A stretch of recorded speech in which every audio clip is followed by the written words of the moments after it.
বিসমিল্লাহির রহমানির রহিম। হে সমস্ত জগতবাসী, আমি যে কথাটি আপনাদের সামনে আজকে নিয়ে আসলাম, ছোট একটি আলোচনা, সেটি দেখেন যে আপনার কোনো ইবাদত লাগবে না, আপনি জান্নাতবাসী হয়ে যাবেন।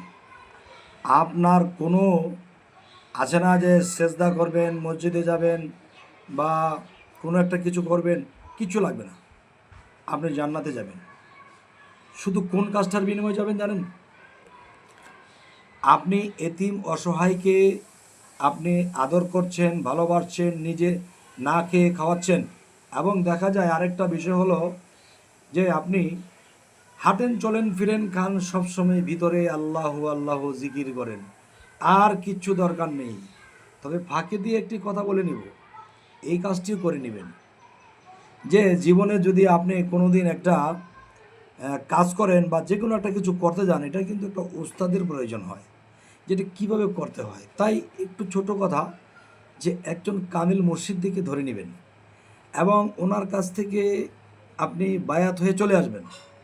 আপনি এসে মানবের সেবা করবেন আর ভিতরে জিকির করবেন, দুনিয়ার লোভ লালসা ছেড়ে দিবেন।